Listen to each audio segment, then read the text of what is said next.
दुनिया में जितने भी नंबर्स हैं, दुनिया में जितने भी नंबर्स हैं उनको दो कैटेगरी में बांटा गया है, एक रियल नंबर्स और दूसरे इमेजिनरी नंबर्स। रियल नंबर्स यानी कि वास्तविक संख्याएं और इमेजिनरी नंबर्स यानी कि काल्पनिक संख्याएं। कोई भी नंबर जो भी आप सोच सकते हो, कोई भी संख्या, उनको दो कैटेगरी में बांटा गया, वास्तविक संख्याएं और काल्पनिक संख्याएं। रियल नंबर्स वास्तविकता में हैं, इमेजिनरी नंबर हमारी कल्पनाओं में हैं, ठीक है ना, बॉलीवुड हीरोइन की तरह। तो वैसे ही है। अब ये रियल नंबर्स क्या होते हैं मेरे दोस्तों? रियल नंबर्स वो नंबर होते हैं जिनको नंबर लाइन पे डिनोट किया जा सके, जिनको नंबर लाइन पे डिनोट किया जा सके, जिनको नंबर लाइन पे डिनोट किया जा सके। अब आप कहोगे सर ये नंबर लाइन क्या है? जिनको नंबर लाइन पर डिनोट किया जा सके उनको हम बोलते हैं रियल नंबर्स। वो सभी नंबर्स जिनको हम नंबर लाइन पर डिनोट कर सके वो रियल नंबर्स यानी कि वास्तविक संख्याएं होती हैं। लेकिन नंबर लाइंस क्या है वो मैं आपको समझाने की कोशिश करूंगा। बिल्कुल एनसीईआरटी को हम अपना फॉलो कर रहे हैं और एनसीईआरटी के हिसाब से ही आपको क्लासिफिकेशन पढ़ना है, ठीक है। हाँ, एक बार आप अगर गूगल पे देखेंगे, अलग अलग किताबों में देखेंगे तो अलग अलग तरीके से एक्सप्लेन कर रखा है, लेकिन we should follow only NCERT और उसी के हिसाब से हम चीजों को यहां पे पढ़ाई करेंगे। देखिए, नंबर्स कहां से शुरू होते हैं और कहां पे खत्म होते हैं इसका किसी को कोई पता नहीं। नंबर्स कहां से शुरू होते हैं वी डोंट नो है भाई। आप जानते हो कि नंबर्स कहां से शुरू होते हैं? नहीं पता आपको। नंबर्स कहां पे अंत होगा, अनंत पे जाके, अनंत आप इंसान वहां तक पहुंच ही नहीं सकता। तो नंबर्स कहां से शुरू होते हैं, कहां पे खत्म होते हैं, उसके बारे में किसी को कुछ नहीं पता। लेकिन बीच में एक बहुत प्यारा नंबर है जो हमारी असली औकात बताता है इंसान की, वो है जीरो, ठीक है। और इंसान अपने आप को बहुत बड़ा समझता है, जीरो। तो जीरो से लेफ्ट हैंड साइड में जो नंबर्स होते हैं वो सब नेगेटिव होंगे। जीरो से लेफ्ट हैंड साइड में जो इधर होंगे वो नेगेटिव होंगे, और जीरो से राइट हैंड साइड में जितने भी नंबर्स होंगे वो पॉजिटिव होंगे। नेगेटिव, जीरो से लेफ्ट हैंड साइड पे नेगेटिव, जीरो से उधर जाएंगे तो पॉजिटिव। आप बोलोगे जी सर। मेरे दोस्तों, अगर आप लेफ्ट से राइट की तरफ जाते, अगर आप इस डायरेक्शन में जाते हैं तो मेरे दोस्तों नंबर्स की वैल्यू बढ़ती है। नंबर्स की वैल्यू जो है बढ़ती है, नंबर्स की वैल्यू बढ़ती जाती है। आप कहोगे जी सर कोई भी तकलीफ नहीं है, सभी ने गिनती पढ़ी है बचपन में, 0 1 2 3 4 5 6 7 8 9 10 अनंत तक जाती है। सभी ने उल्टी गिनती भी पढ़ी है, 0 -1 -2 -3 -4 -5, सबने उल्टी गिनती भी पढ़ी है भाई।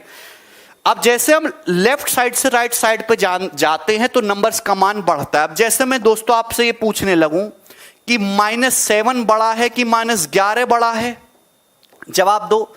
-7 बड़ा है कि -11 बड़ा है? तो बहुत सारे बच्चे इसी में कंफ्यूज हो जाएंगे। मुझे पता है कि कैसी हालत है हमारे देश के यूथ की, और उसको भी सरकारी नौकरी चाहिए, कि -7 बड़ा है कि -11 बड़ा है। तो आप देखेंगे भाई -7 जो है सबसे पहले -11 पड़ेगा, उसके बाद -7 आएगा। राइट हैंड साइड में नंबर्स बड़ा होता है तो -7 की जो वैल्यू है वो ग्रेटर होगी -11 से। -7 की जो वैल्यू है वो ग्रेटर होती है -11 से। अच्छा, -11 बड़ा बता रहे, अरे बेटे क्या हो गया है तुमको? राइट हैंड साइड पे -7 पड़ता है, लेफ्ट हैंड साइड पे -11 होगा, तो -7 नंबर बड़ा है -11 से। ये बात तो आपको समझ में आई है। तो दोस्तों ये जितने भी नंबर्स हैं जो आपके सामने इस नंबर लाइन पे आ सकते हैं वो सब रियल नंबर्स हैं। अब दोस्तों ये एक एक के गैप पे आ रहे हैं भाई, 0 से -1 में 1 का गैप है, ये एक एक के गैप पे आ रहे हैं। इन्हीं को हम बोलते हैं इंटीजर्स। ये क्या हैं? ये पूर्णांक हैं, इनको हम बोलते हैं इंटीजर्स है। इंटीजर्स हिंदी में बोलेंगे पूर्णांक। ये जो 1 के गैप पे आते हैं, 0 -1 -2 -3 -4 फिर -5 फिर -6 -7 1 2 3, ये सब क्या है? इंटीजर्स, जो एक एक के गैप पे आते हैं, ये इंटीजर्स हैं। आप कहोगे सर अगर मुझे एक फ्रैक्शन लिखनी हो, जैसे मुझे लिखना हो 2/3, 2/3 कहां पे आएगा इस नंबर लाइन पे? तो आपको यह भी समझना होगा कि जैसे मैं आपके सामने नंबर लाइन बताता हूं, भाई ध्यान सुनेगा, ये 0 है, 0 के बाद ये 1 आएगा, 1 के बाद ये 2 आएगा, ये 2 हो गया। आप बोलोगे जी सर, तो इसके 3 बराबर टुकड़े कर लो, ये पहला टुकड़ा, ये दूसरा और ये तीसरा, 3 टुकड़े कर दिए मैंने। एक टुकड़ा ये हो गया, दूसरा टुकड़ा ये हो गया, तीसरा टुकड़ा ये हो गया। तो टोटल कितने टुकड़े हैं? 3। 3 में से आपको कितने टुकड़े लेने हैं? 2 टुकड़े लेने हैं, यानी कि 2/3।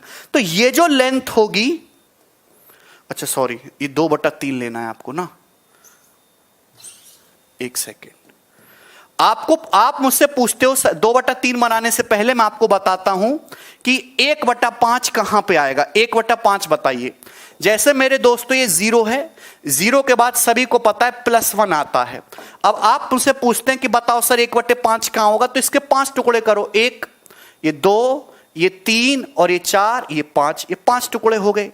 तो आप कहोगे सर ये टोटल 5 टुकड़े, 1 2 3 4 5, तो टोटल 5 में से अब आपको एक हिस्सा लेना है, यानी कि आप यहां पहुंचेंगे। टोटल 5 थे, 5 में से आपको एक हिस्सा लेना है, तो 1/5 यहां पे आएगा। आप बोलोगे जी सर कोई भी दिक्कत नहीं है 0 से 1 के बीच में। मैं आपसे पूछता हूं 3/5 क्या होगा? 3/5, तो टोटल आपने 1 है, 1 के 5 टुकड़े करे। ये जो नीचे होता है ये टोटल होना चाहिए। टोटल आपको 5 टुकड़े करने हैं 1 के, आपको कितना चाहिए? 3 चाहिए। तो तीसरे पे पहुंच जाएंगे, पहला दूसरा तीसरा, आप यहां पे पहुंचेंगे तो 3/5 होगा। यहां से यहां तक की जो लेंथ है ये 3/5 है। यहां से यहां तक की जो लेंथ है वो 3/5 है। आप बोलोगे जी सर कोई भी तकलीफ नहीं है, मुझे लगता है अब यहां पे समझ में आ गया। तो जितने भी इंटीजर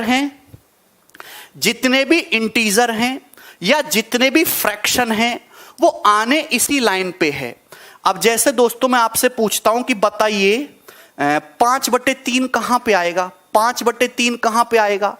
तो मेरे दोस्तों नंबर लाइन है, आपको पता है सारे इंटीजर इसी लाइन पे होते हैं। आपको चाहिए 5/3।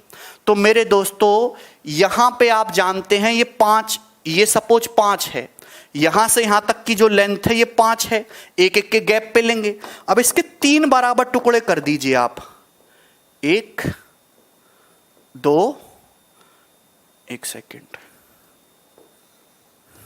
3 बराबर टुकड़े कर देंगे, ये 1 और ये 2। तो आप मुझे बताओ कि 5/3 कहां पे आएगा? बोलो। तो ऐसा नहीं करना है कि आपने 5 के 3 टुकड़े कर दिए, 5/3 नहीं है। अगर आप गौर से देखोगे तो 5/3 ये फ्रैक्शन है। फ्रैक्शन को आप ब्रेक करके लिखोगे, 5 को जब 3 से भाग करेंगे तो 1 + 2/3 होता है। 1 + 2/3, समझ में आया मेरी बात? 5 को जब हम 3 से भाग करेंगे तो 1 + 2/3 है। इसका मतलब ये 1 से बड़ा होगा लेकिन 2 से छोटा होगा। तो अगर आपको 5/3 नोट करना है तो आप 0 से 1 तक आए, ये 1 हो गया। अभी आपको 2/3 और जाना है। भाई यहां तक जाओगे तो ये पूरा 2 हो जाएगा, लेकिन आपको 2 नहीं जाना, आपको तो 2/3 ही जाना है। मतलब ये हिस्सा जाना है यहां तक, ये जो हिस्सा होगा ये आप 1 गए, 2/3 और जाइए, यानी कि यहां से यहां तक की जो लेंथ होगी ये आपकी 5/3 की होगी। ठीक है? तो कहने का मतलब यह हुआ कि जितने भी इंटीजर्स हैं और जितने भी फ्रैक्शन हैं, चाहे आप किसी भी इंटीजर को देखो, किसी भी फ्रैक्शन या भिन्न को देखो, वो आना सभी इसी लाइन पे है। अब एक बच्चा कहता है सर आप मुझे बताओ √5 कहां पे होगा, √5 कहां पे होगा? तो आप √5 भी निकाल सकते हैं। ध्यान से समझिएगा, सभी बच्चे जानते कि अगर आप एक राइट एंगल ट्राइंगल बनाएंगे, अगर ये A है ये B है, तो ये √A² + B² होता है बाई पाइथागोरस थ्योरम। आपको चाहिए √5। आप कहोगे सर मुझे √5 तो कहीं नहीं दिख रहा इस लाइन पे, √5 तो कहीं नहीं दिख रहा। बेटे दिखेगा अगर आप गौर से देखोगे। आप मेरे दोस्त एक काम करिए, यहां से यहां तक चलिए, ये कितनी लेंथ चली आपने? 2। ये आपने 2 लेंथ चली। यहां से यहां तक चलिए, कितनी लेंथ चली आपने? 2। मुझे ये बात पता है कि ये जो लंबाई है ये 1 है, तो 1 लंबाई ऊपर खड़ा कर दीजिए, ये 1 हो गया। अब आप इसको मिलाएंगे मेरे दोस्तों, तो आप बताइए ये कितना आएगा पाइथागोरस से? √5 आएगा। Under root 2 square plus 1 square ये कितना आएगा? तो आप कहोगे सर ये अंडर रूट 5 आएगा, ये रूट 5 आएगा। आप बोलोगे जी सर कोई तकलीफ नहीं, ये रूट 5 आएगी। तो यहां पे रखिए आप अपना प्रकार की नोक और ये भरिए आप अपने प्रकार में कंपास में और ऐसे चाप मार दीजिए। तो मेरे दोस्तों ये यहां पे कहीं काटेगा, तो यहां से यहां तक की जो लेंथ होगी यही रूट 5 के बराबर होगी, जो यहां से यहां तक की लेंथ होगी, इस पॉइंट तक की। क्लियर है? क्या आपको समझ में आया? आप बोलोगे जी सर।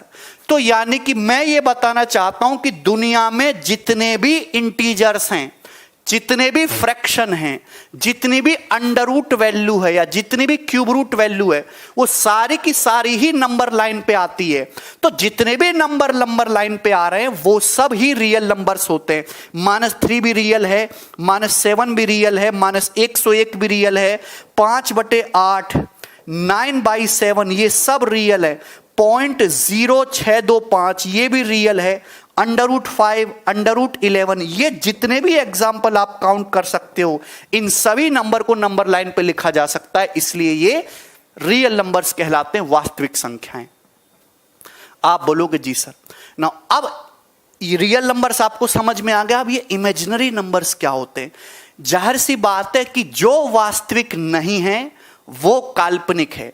जिन नंबर्स को आप नंबर लाइन पे नहीं लिख सकते, जिन नंबर को आप नंबर लाइन पे नहीं डिनोट कर सकते, आपकी नंबर लाइन है, इस लाइन पे सारे ही जो नंबर हैं वो रियल नंबर्स हैं और ये सब नंबर लाइन पे आ सकते हैं। जिन नंबर्स को नंबर लाइन पे नहीं डिनोट किया जा सकता वो रियल नंबर्स होते हैं। जैसे एग्जांपल के लिए मैं आपसे कहूं अंडर रूट ऑफ -3 आप नहीं निकाल सकते। एक ऐसी संख्या बताइए जिसकी 2 बार गुणा करने पर -3 आए। कैसी कोई संख्या है? अंडर रूट -3 का क्या मतलब है? एक ऐसी संख्या बताइए जिसकी 2 बार गुणा करने पर -3 आए। तो ऐसी कोई संख्या दुनिया में उपलब्ध है ही नहीं। यानी कि मेरे दोस्तों ये हमारी कल्पनाओं में, शायद कल्पनाओं में होगी, एलियन के पास कोई ऐसा नंबर होगा जिसकी 2 बार गुणा करने पर -3 आए, तो एक इमेजिनरी नंबर हो गया। और एक्चुअली में अंडर रूट ऑफ -1 ये एक इमेजिनरी नंबर है। दुनिया में ऐसा कोई नंबर है ही नहीं, वास्तविक तो नहीं है, जिसकी 2 बार गुणा करने पर -1 आए। पर कल्पनाओं में हमने एक नंबर मान रखा आयोटा, जिसको हम कहते हैं आयोटा। आई से हम इसको डिनोट करते हैं अंडर रूट ऑफ -1। ठीक है, अगर आप स्क्वायर करेंगे दोनों तरफ से तो आयोटा का जो स्क्वायर है वो किसके बराबर होता है मेरे दोस्तों? -1 के बराबर है। क्लियर है? तो जितने भी नंबर हैं भाई मैं आपके सामने लिखता हूं, अंडर रूट ऑफ -7, अभी अंडर रूट ऑफ -5, ये सब जो नंबर हैं आपके, ये सब आपके काल्पनिक नंबर हैं। कोई तकलीफ, कोई समस्या? आप